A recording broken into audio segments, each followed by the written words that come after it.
I'm Peter Van Dusen, and this is Primetime Politics on CPAC, the Vote 2019 edition. This is day 10 of the campaign, and a day where the focus was on gun control and health care. Oh, and more questions for the Liberal leader about Blackface and his past. Coming up, the gun control debate, the latest on the Blackface controversy, a call for tougher action on vaping products, and our Friday panel of journalists will weigh in on the week that was. But first, our Day 10 primer. Liberal leader Justin Trudeau campaigned in Toronto today. He walked the stretch of Danforth Avenue, where last year a gunman used a semi-automatic pistol to kill 2 people and wound 13 others. Trudeau announced a re-elected Liberal government will ban semi-automatic assault rifles, but won't bring in a national ban on handguns, leaving those powers to municipalities. We are moving forward on an approach that is going to work to keep our communities safer. We know that banning military-style assault weapons is an important step in keeping Canadians safe, and strengthening the safe storage laws for legal handgun owners is going to be extremely important as well to prevent legally purchased firearms and handguns from ending up in criminal hands. But we've also heard very clearly from a number of cities like Toronto and others who've said that they want more tools to restrict handguns within their municipalities.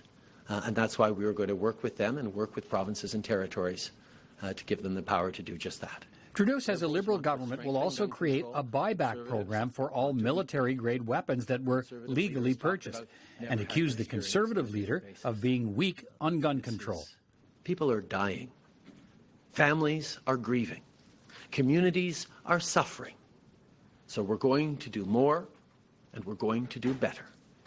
Thoughts and prayers are just not going to cut it. The choice could not be clearer. Liberals are for tougher gun laws. Conservatives are for weaker gun laws. How are you doing, sir? Conservative leader Andrew Scheer campaigned today in New Brunswick and Nova Scotia. He responded to the Liberal proposals on gun control, saying the focus is on the wrong people. Our plan goes after the real criminals. We're going after the illegal firearms. We're standing up for honest Canadians, farmers and hunters, people who use firearms responsibly and legally. It's easy to ask law-abiding Canadians to follow more laws. It's harder to go after the criminals and the illegal firearms. Conservatives are ready to do the hard work that will actually improve safety in our communities. Andrew Scheer was focused on health care today. He announced a Conservative government would invest $1.5 billion in its first term to buy MRI and CT diagnostic imaging machines for hospitals across the country to help reduce wait times. This commitment means that provinces will be able to count on stable, predictable funding to pay for their programs and deliver quality health care. The reality is that Canada's population is both growing and aging, and this presents new challenges for the healthcare system. But Justin Trudeau simply doesn't understand how his reckless and wasteful spending makes meeting those challenges more difficult. NDP leader Jagmeet Singh campaigned in the Windsor, Ontario area today. He welcomed the Liberal proposal to allow municipalities to bring in handgun bans, but insisted more needs to be done to address the root causes of gun violence. We need to make sure we invest in a brighter future for young people. We need to invest in affordable housing, make sure that there's good jobs for people, that there's ways to get educated, that the fear and worry of the future is replaced by hope and optimism. These are some of the steps we can take, but we've got to follow through, and it's not enough to just provide the laws that allow municipalities that choose to do so to ban handguns, but we need to move beyond that to looking at the root causes and how we can solve those as well. Jagmeet Singh was again selling the merits of his proposal for a national public pharmacare program. While the Liberals worked to change the campaign focus to gun control today, Justin Trudeau was still the target of more questions about those images of him wearing blackface. Even the U.S. president weighed in today. Well, I was hoping I wouldn't be asked that question. It had to be you that asked it. You had to ask me that question, right, Justin? I'm surprised, and I was more surprised when I saw it the number of times. And, you know, I've always had a good relationship with Justin. I just don't know what to tell you. I was surprised by it, actually. My focus is on Canadians who face discrimination every day, Canadians who are racialized, who live with intolerance and marginalization as part of their daily experience, who I hurt people who, in many cases, considered me to be an ally, who are deeply hurt by the terrible choices I made many years ago. I apologize deeply to them, and I will focus on continuing what I have tried to do as a leader, which is always stand against racism and discrimination at home and on the world stage. And we learned today the Liberal leader has now reached out to set up a private conversation with NDP leader Jagmeet Singh to apologize and to discuss ways of fighting racism. I don't want the conversation that I have with Mr. Trudeau to be used as a tool in his exoneration or to be used as a way for him to say, I've had a conversation with a racialized leader and now I've done my job. That's up to Canadians to answer whether they're satisfied. It's up to Canadians to say whether they're happy with his responses. That's up to Canadians to decide. I don't want to be a part of in somehow helping him or the Liberal Party do their PR campaign to remedy this. I'm open to a conversation. If Mr. Trudeau wants to have a sincere conversation, I'm open to that. The Conservative leader is sticking to his message that Justin Trudeau is applying a different standard to his own past behaviour than he does to his candidates. I believe Canadians would have been able to accept his apology had he been more, might have been able to accept his apology had he been open and transparent the first time, if he hadn't lied when he was first given the opportunity to address it. And again, I think people are very concerned about the hypocrisy, the fact that there is one set of rules for Justin Trudeau and one set of rules for everyone else. And you know, the fact that he won't even hold himself to the same standard that he's held other people. Oh, my brother. How are you? And that's the kind of day it's been, day 10 of the campaign.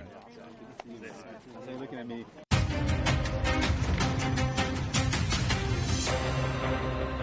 Let's turn our focus now to the debate over gun control and the measures being proposed by the Liberal Party if it wins re-election. The Liberal Party's point man on gun control is former Toronto Police Chief Bill Blair. He is the Minister for Border Security and Organised Crime Reduction and the candidate for re-election in the riding of Scarborough Southwest. Bill Blair, good to see you. Thanks for being here.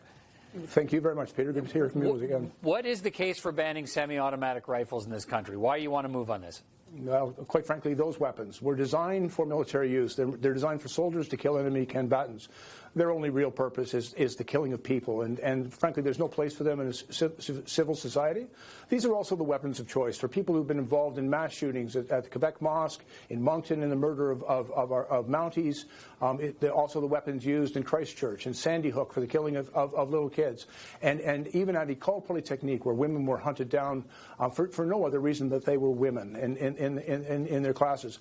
And so we believe that there is no place for these guns. There are currently almost 250,000 of them in private hands in Canada. And we are prepared to move those onto the prohibited list and then to work with the people that have legally bought those to make sure that we're going to compensate them fairly with fair market value and get rid those guns from our society. And I believe that that will help make us safer. Okay, I want to come to some of the points you've raised here. I mean, we're going to hear from gun advocates or people who oppose these measures who say that, look, some of these semi-automatic rifles, they do use them for hunting. They do have a use. What do you say to those people?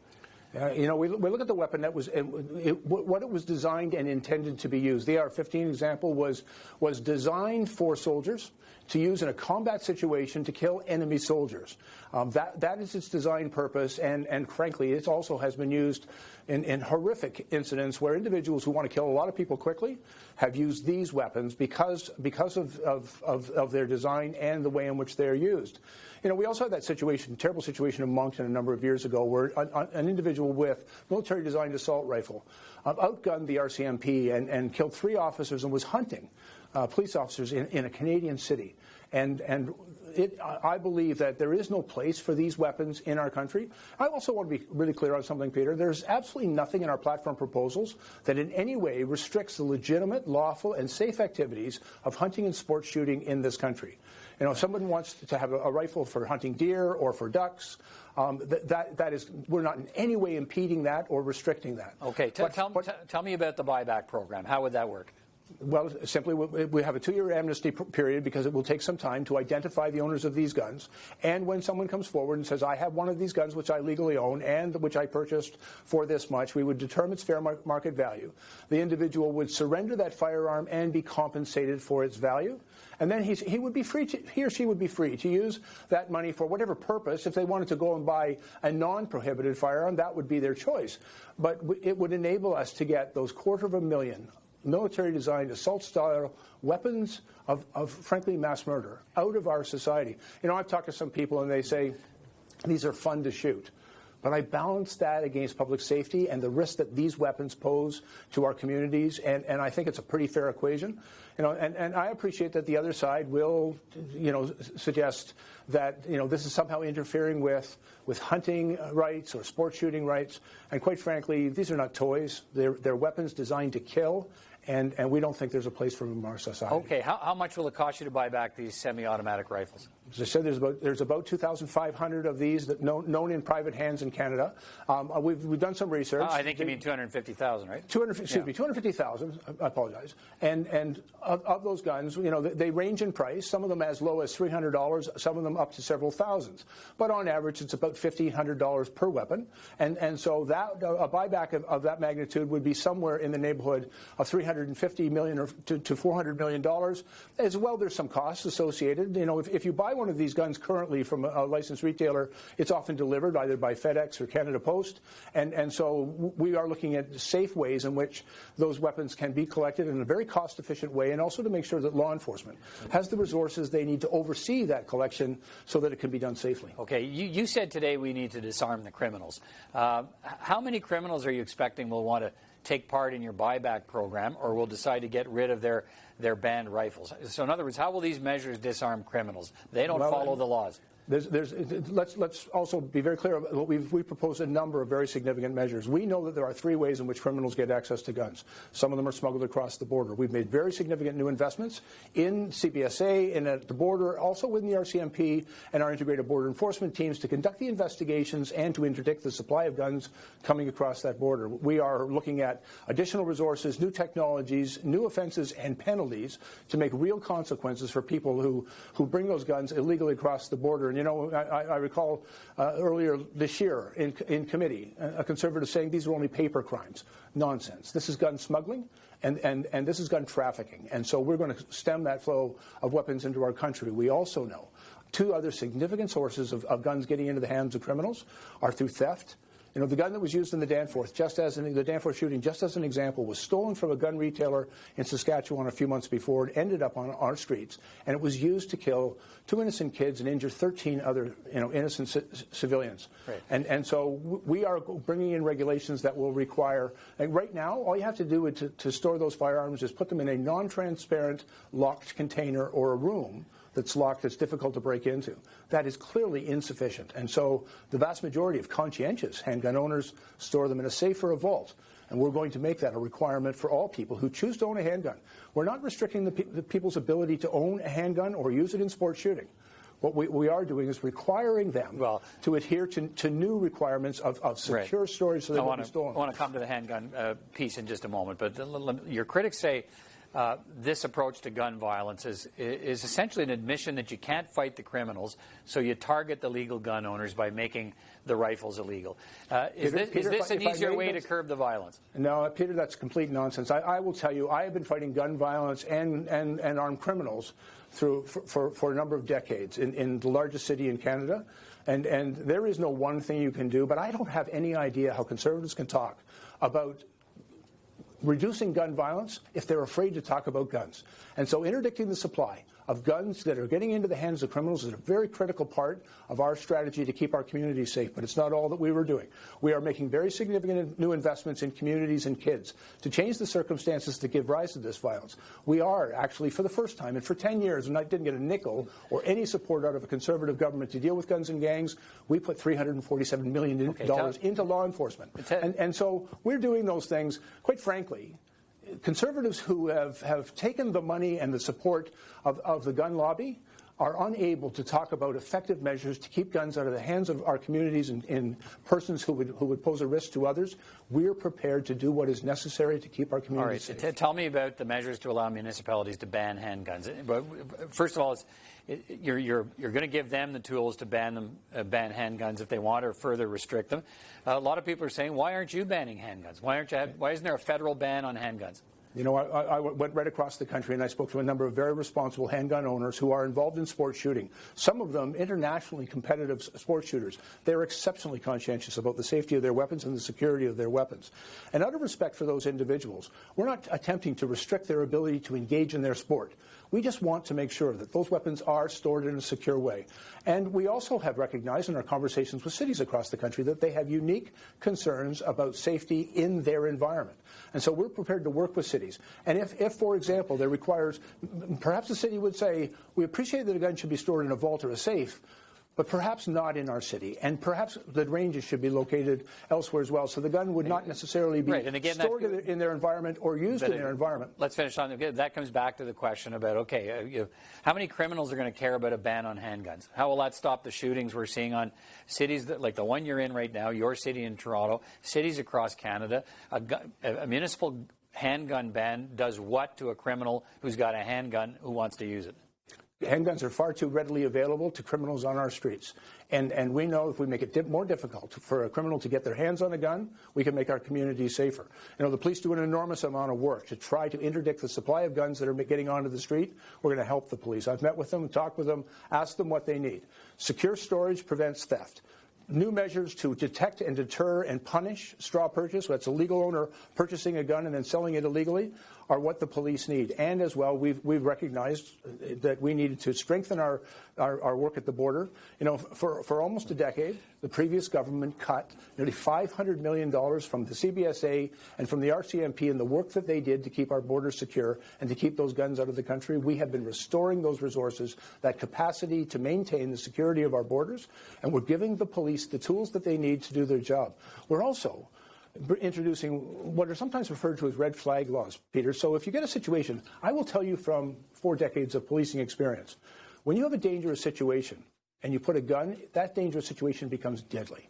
And so in a situation where there's an issue of domestic violence, of intimate partner violence, or where somebody's suicidal, or where somebody's online advocating violence and hatred towards a religious minority or the LGBT or women or anyone else, those are red flags. And we want to make sure under those circumstances, law enforcement, but also doctors, teachers, victims, have the ability to raise the red flags so that we can suspend that individual's right to possess and acquire firearms and remove firearms from that potentially dangerous and deadly situation. So we're taking effective action. And as the Prime Minister indicated today, this isn't all we're doing. This is how we're dealing with the regulation and the restriction of firearms getting into the hands of criminals. But we'll be coming forward in the coming weeks with significant new measures to invest in communities, invest in kids, and to deal more appropriately and effectively with the gangs responsible for much of the violence in our communities. All right, Bill Blair, thanks for your time tonight, and we'll talk again. Take care. Thank you, Peter. Well, there are 2.2 million registered gun owners in this country, and I want to get some reaction to what we've heard from the Liberal Party today and gun control policy. Tracy Wilson is the Vice President of Public Relations for the Canadian Coalition for Firearms Rights, and she is with me in the studio. Good to see you. Thanks for coming in to speak with me. So you heard this proposal from, there's a couple of different parts to it. So why don't we start with, I guess it's the big one, and that is the proposal that if they're re-elected, the Liberals will ban all semi-automatic rifles. Let's start there. What's your reaction to that? Well, I mean, I think it's a slap in the face, not only to gun owners, but to victims of crime. I think they had a real opportunity here to do something that all Canadians could get behind and do something about the gang violence and the crime that we're seeing. And instead, they've chosen to do this. Why is it a slap in the face? Well, because you're talking about, tens of thousands, if not hundreds of thousands of Canadians that own those rifles, that follow all the rules, no matter how ridiculous they are. They cooperate with everything the government demands of us. We're not running around the streets shooting people up. We do have a rising gang violence problem, and that's been completely ignored in this. So it's a slap in the face to everybody. In part, I guess the thrust of the government's announcement and the sort of reasoning for it, as stated, is that, look, these are semi-automatic rifles. They cause a lot of damage in the wrong hands, and to your point. But I guess it raises the question, why does anybody except the military or the police need a semi-automatic assault-style rifle? What's the answer to that question? Well, first of all, I think it's incumbent on the government to define what an assault rifle really is. Traditionally, the classic definition of an assault rifle means it has the capability to also be full auto. That's been banned in Canada for decades already.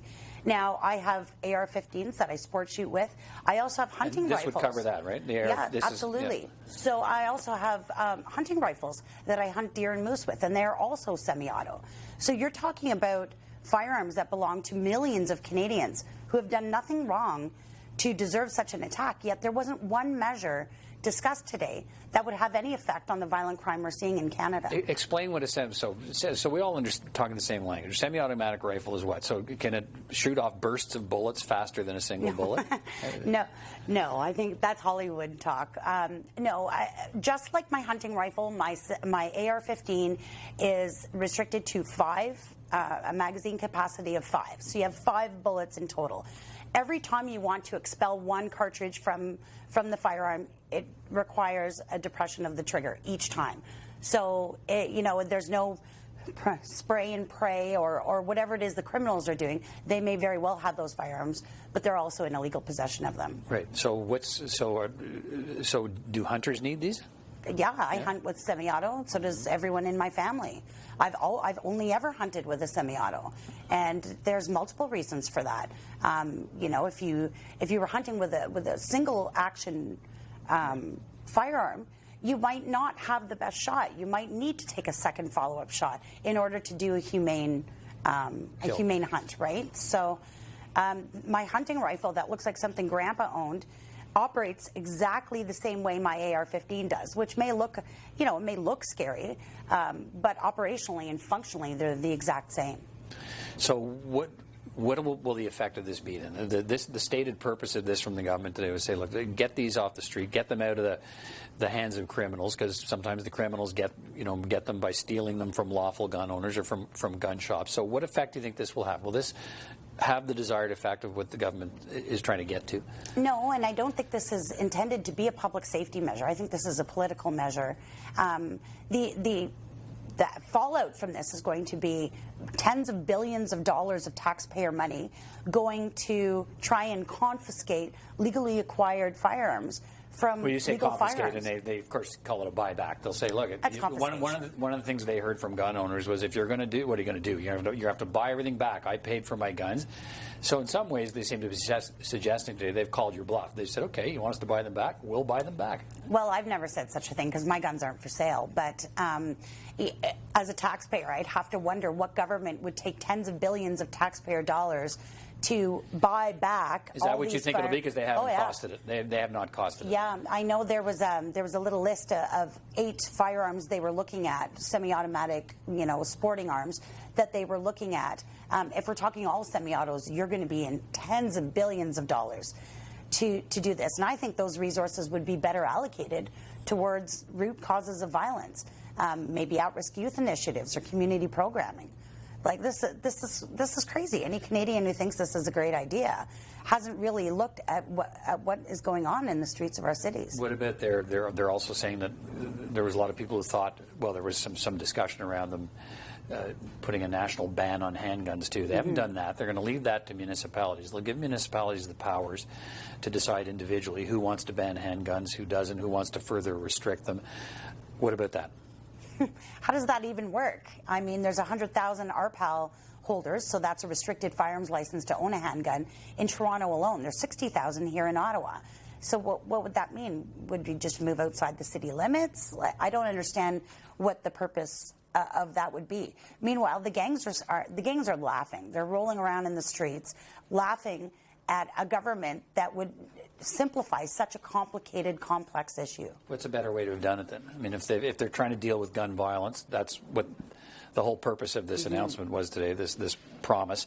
What should they be doing differently then? They should be targeting the people doing the crime. There's a couple of things they could do. They could invest more in communities. I mean, we can give the police all the resources we want. I agree they need more. That's basically the only funding they've handed out. What about community at-risk youth initiatives? What about targeting these youth before they get into a life of crime? There's also the problem of illegal firearms flowing across the border. We share 8,000 kilometers of invisible border with the most gun-saturated country in the world, yet there's nothing about that. There's a multitude of measures that resources should be allocated for instead of chasing around duck hunters and sport shooters.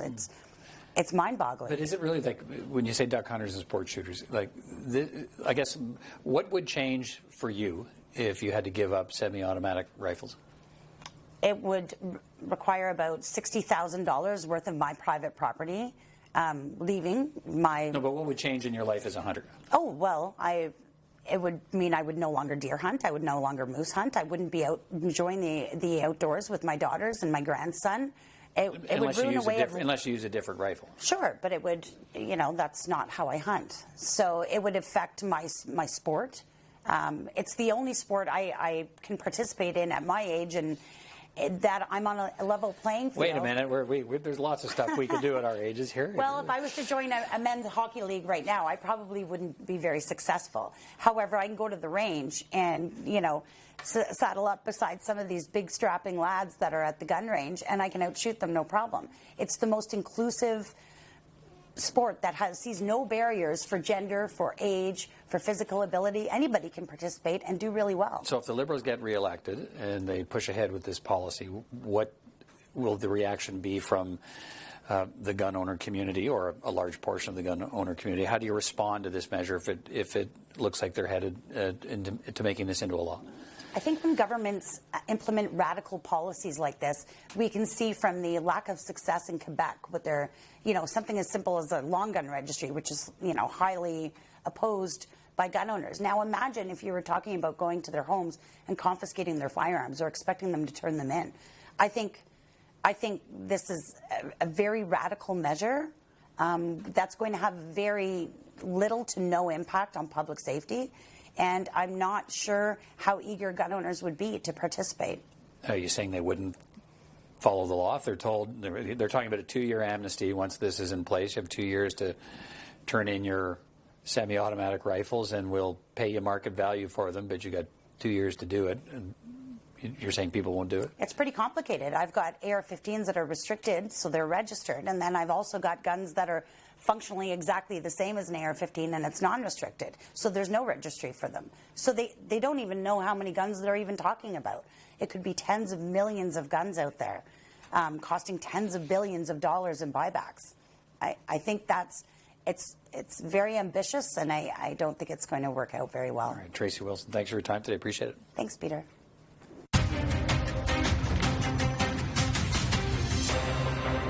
A coalition of health organizations wants more attention paid to the issue of vaping in this election campaign.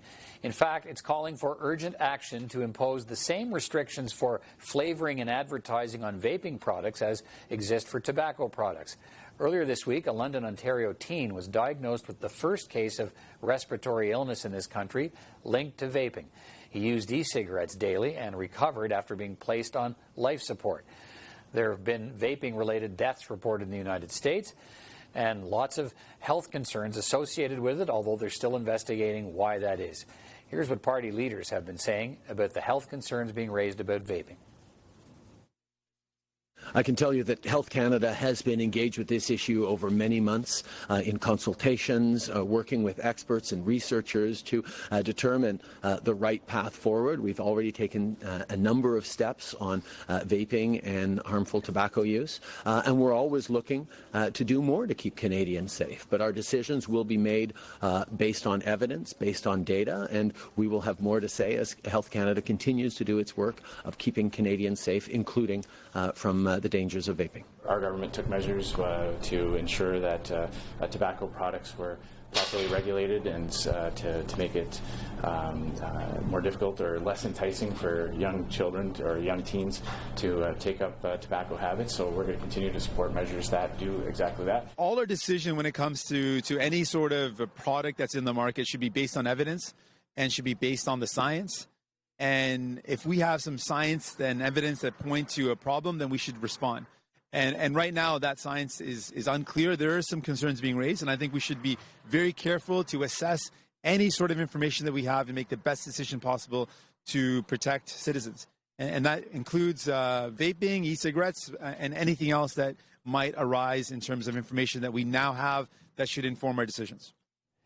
Rob Cunningham is a senior policy analyst with the Canadian Cancer Society. Good to see you. Thanks for coming in to speak with me. Good to be with you. So we've seen some questions to political leaders during the election campaign, but not sort of any would appear to be a great rush to action or the need for action.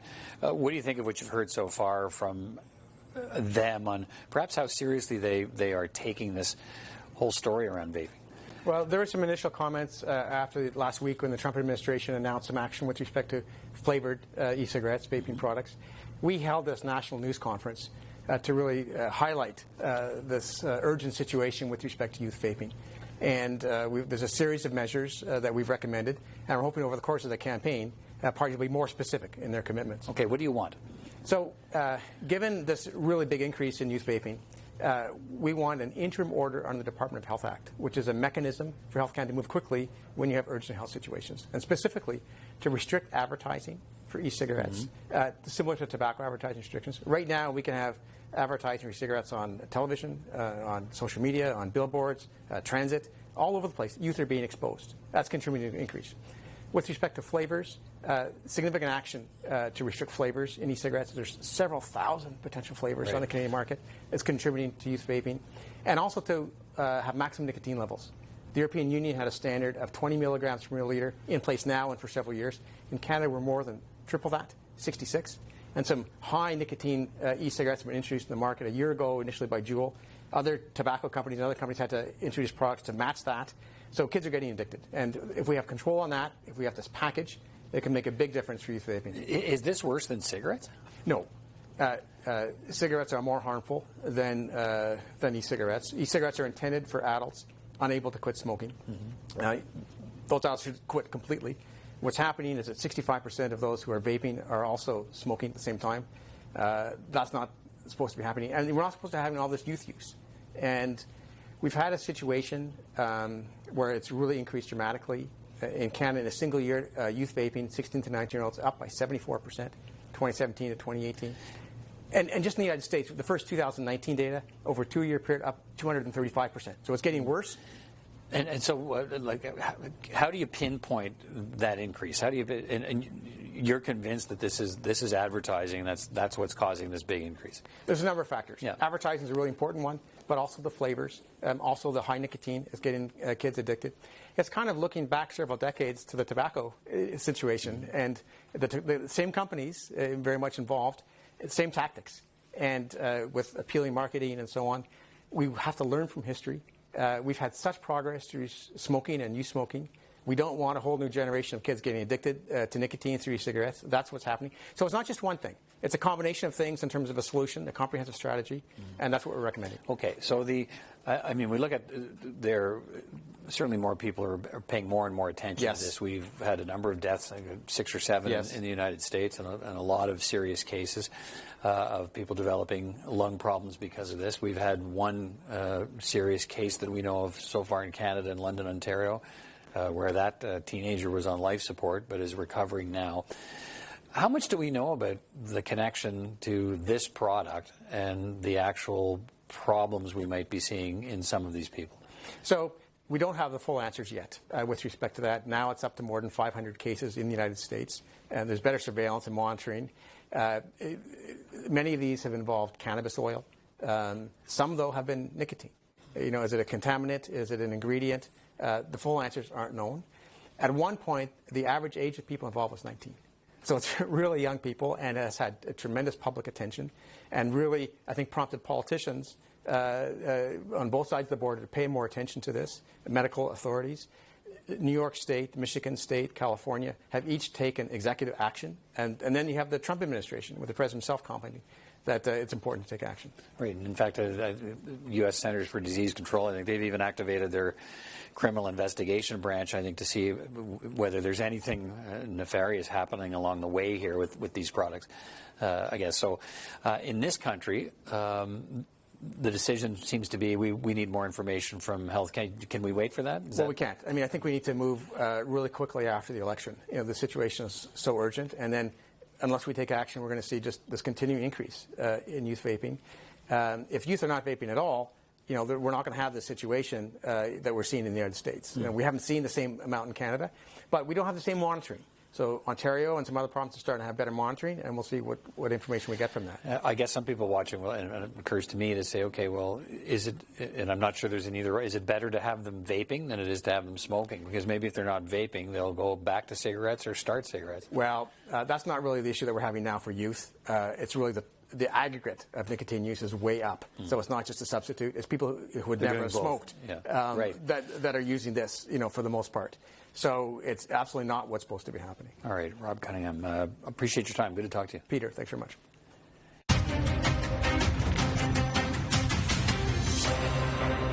Well, the blackface controversy swirling around Liberal leader Justin Trudeau has now become the stuff of late-night television in the United States. Now, there is some big news out of Canada concerning Prime Minister and man you're a boot to be surprised by, Justin Trudeau. A photo has emerged of Trudeau wearing brownface at a party. This is pretty bad. And I just want to say, it's not us this time. Suck it, Canada. So Time magazine published this photo of Canada's Prime Minister in brownface. And in response, Trudeau hopped on his magic carpet and flew straight to a press conference to apologize. In 2001, when I was a teacher out in Vancouver, I attended an end-of-year gala where the theme was Arabian Nights. And I dressed up in an Aladdin costume and put makeup on. It was something that I didn't think was racist at the time, but now I recognize it was something racist to do. I've always, and you'll know this, been more enthusiastic about costumes than is sometimes appropriate. Trudeau says he also wore blackface for a high school performance where he sang the Harry Belafonte song, Deo. When I was in high school, I dressed up at a talent show and sang Deo. With makeup on. This is not good, man. Because you realize what happened here. Trudeau came out to apologize for one blackface and ended up admitting to more.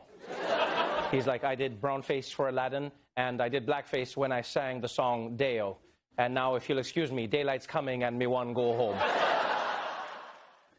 Time now for our Friday panel of press gallery reporters. Globe and Mail Parliamentary Bureau Chief Bob Fife is here, and Bruce Campion-Smith, parliamentary reporter with the Toronto Star. Good to see you both. So we have late-night TV hosts poking fun at, you know, Canada's Prime Minister now and the predicament he's got himself in. Donald Trump has weighed in on all of this now, Bob, and I guess I'm wondering how this, you think, affects Justin Trudeau's image that had been pretty sparkling on the world stage. How is it now? Well, I think his image has been hurt probably far more on the international stage than it has been in Canada. He took a big hit on the India trip when he was dressed up on all those costumes. Internationally, he was denounced and mocked and laughed at.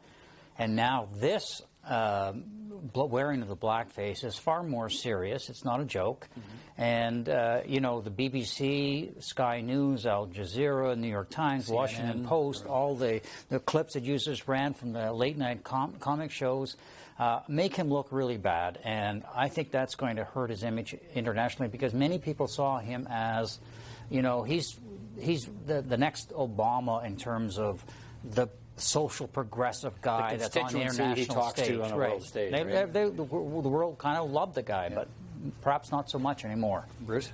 Yeah, I agree. Certainly, if the Liberals sort of survive this, win the election, he was the progressive voice in the world stage, and people, especially as we saw Mr. Trump take power, the rise of some of these right-wing populist movements. He was seen as a bit of a bulwark of that. Well, I think he's perhaps fatally hobbled. It makes it very hard for him to kind of lecture other countries or other world leaders on their issues when the moment he starts that, they're going to cue the photo of him in blackface. Yeah, you could see it from Trump. I mean, he's seen Trudeau lecturing everybody on the world stage about being a progressive person and women's rights and all of this sort of stuff. And you know what?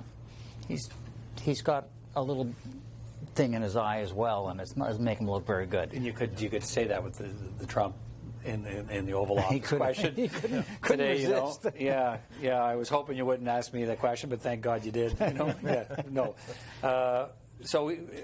But again today, questions, Bruce. So Justin Trudeau asked again today about are there other incidents? Are there going to be other incidents? And the answer is it's kind of not as far as I know, right, or that I can't recall. And I can't make sense of that answer because for most people, these are the kind of incidents that would be you would stick in your mind.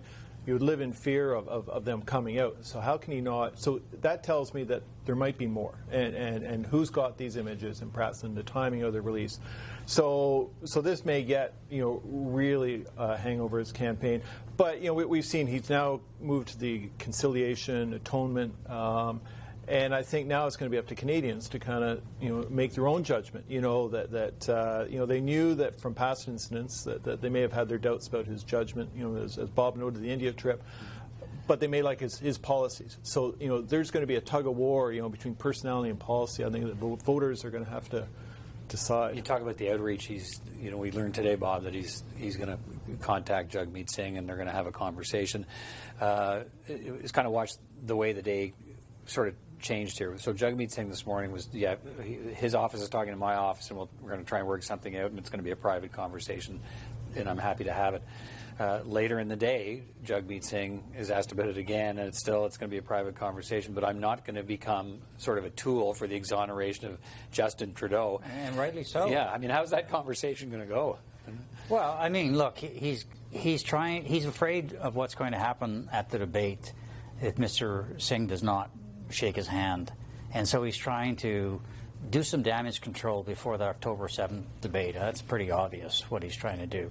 And I think he's also quite concerned that because the winner this week, I think we all agree, was Jagmeet Singh and the way he handled the blackface incidents with Mr. Trudeau. He spoke very heartfelt and eloquently about how racialized minorities feel and have felt for a long time when they get these kind of images. And I thought that was a shining moment for him, as an educational moment for me, and I think for many Canadians who just don't understand the feelings that visible minorities feel quite often about being stigmatized. And so I think he was the winner on this one, and I think that Mr. Trudeau has got to be very, very worried that some of those young voters and women voters and visible minority votes may go to the NDP. Now see perhaps a different champion, Bruce. If Mr. Singh keeps sort of I clearly by most accounts he's kind of overperforming expectations. Certainly, I mean, for the second week, he had a very good first half week. He's now in it. On the phone call. The one thing that did strike me is why wasn't Mr. Singh called in the first place? Why wasn't he, when they talked about the Prime Minister reaching out to Liberal candidates, community leaders, why was he not in the top 10 of that phone call? Why has he still not been contacted? But back to, I think Mr. Singh's had a very strong, he's kind of a very steady, strong performance, day in and day out. There's still a lot of road ahead. I think Mr. Scheer, I found his response, the second-day response, where he kind of hooked on in his view, the deception by the Prime Minister to not mention that third incident in the video. All of a sudden, you raised the question: well, is that now more problematic for you than the original, than the blackface? Right. And I thought he kind of lost the message. These are really these are. In the time we've all covered campaigns, these always strike me as the real challenges for political leaders, because they kind of come out of nowhere, and they force you to take a little time, or should, to consider your options as someone who's in a position to either attack, defer, or do something when this kind of thing happens to an opponent, right? And they're challenging situations. Like your instinct is to say, there, we got somebody on the ropes, and yet there's another option. Well, look, I thought the Prime Minister or the Liberal leader performed not very well on the night he was on the plane he had to apologize. But yesterday, I thought he was much stronger, and he seemed to be more sincerely sorry for what happened. He didn't answer still a lot of the questions.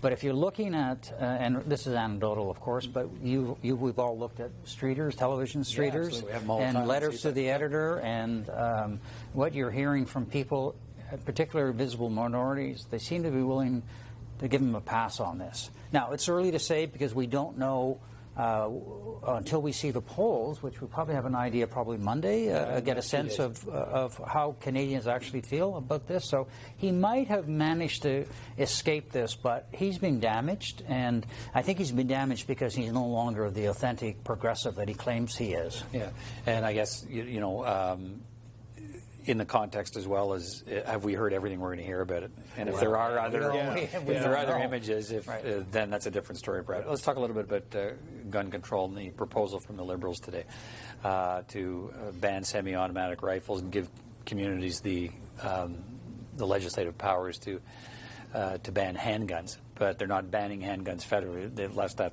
to the communities. What do you think of this proposal, Bruce? Well, of course, big issue in Toronto for the other urban centres. You know, where gun violence is a concern, and there seem to be incidents nightly. The policy seemed to be a bit of a, I think there's more sort of smoke there than fire. You know, especially around handguns, which I think are responsible for the vast majority of incidents. You know, this notion that we're going to leave that to municipalities. So in effect, you're going to have a kind of a patchwork of rules that, you know, like Toronto bans them, but not Mississauga, Burlington. So, you know, how is that workable? How is that actually going to decrease, you know, firearms? I think there should have been a national approach that you know, they take the political heat that we're going to ban these. But you know, of course, I think that's why they didn't. You know, they don't want. They know there's a constituency out there that the Conservatives probably can seize on, and they don't want to really upset them. Yeah, how big is that constituency, Bob? I guess could this be a defining issue in the campaign? Because it doesn't really show up in sort of national surveys of top priorities for people, but when it bubbles to the fore, it can tend to suck a lot of the oxygen. I'm not sure how big of a constituency it is. Certainly, when you see any polls, most people want handguns banned, and certainly that is the case in our major cities, where most of the gun violence is happening. They want handguns banned, and they want the federal government to take action on that. Certainly from the Conservative point of view, I guess in some of the rural areas they could play it up that, you know, they're going after your guns, but those are probably constituencies that are going to vote for the Conservatives in any case. Right. And so is it the kind of, I mean, when people hear this conversation, I think a lot of people immediately think of comparisons to the U.S., where it is a massive issue and politicians are deeply funded by, you know, gun lobby groups and so on. Is it that kind of story here, Bruce? Is it, in other words, can outside groups have a huge influence in how this campaign could turn on something like gun control? No, I don't think so. I think, Bob, it is. I don't think we have those sharp political lines around this issue. We don't have a powerful lobby like the NRA, like they do in the States, that's, you know, heavily funding, pouring money into political parties. So, you know, it does beg the question, why didn't they go further? Like what put the brakes on the policy? Why didn't they just ban handguns, perhaps allow exclusions for, you know, gun enthusiasts who shoot at a club, that sort of thing? There's workarounds. But I'm puzzled why they didn't just, you know, go full step. Let's finish on this. And it's, you know, because it's our business, we wait for, you know, election campaigns, and we wait to see what they're going to be like and how they're going to turn out and everything else. And I know I always watch for something that really sort of, you know, catches your imagination. Are you inspired by the campaign so far? No, I haven't been. I mean, the first week of the campaign was most notable for mudslinging. The Liberals were having a field day going after Conservative campaign over, you know, instances of alleged racism and homophobia. Making people resign and demanding they resign, even when they apologize, and even when Mr. Scheer said, I'm not going to force anybody to resign anymore if they're sincere in their apology, that's it. That wasn't good enough until Until Mr. Trudeau got caught on blackface, and then he's saying, well, you know, you should accept people when they apologize. You should accept that. So I think the mudslinging stuff is probably gone. Earlier this week, we started to see some policy rollouts, Mr. Scheer's tax measures, some of the affordability issues, both the Liberals and the NDP, and everybody's been putting out. And I think that's really good, because election campaigns are also supposed to be about policy and what each party is supposed to do for one another. So I thought that this week was much better. And then, of course, the big story hit, and that changed the whole game. Right. And depending on how long that's with us, Bruce, we may get back to political policy focus. Yeah, I think if there's sort of a silver lining to the unfortunate images involving Mr. Trudeau, it's that this may kind of dampen, the Liberal war room and kind of how they were tossing out sort of gotchas on the Conservative candidates. It's hard now for them to kind of point the finger at a Conservative candidate's background when their own leader is, really it's hard to do much worse. So I think we saw policy. I think it's also, I find it fascinating to see how the political leaders evolve, through the contest. Mr. Singh's been a surprise. I think Mr. Scheer, for his first contest as leader, he's been steady, and I think that's what they're steady as they go. And perhaps, they're hoping that Mr. Trudeau and the Liberals will just, veer into the ditch. All right. There's, what are we, day 10? What's going to happen next week? They just think last time at day 10 we only had 68 more days to go. Thank you all. Thanks both. Thanks, Peter. That's all for another edition of Primetime Politics on CPAC, the Vote 2019 edition. I'm Peter Van Dusen. Thanks for watching, and stay tuned. More election coverage straight ahead.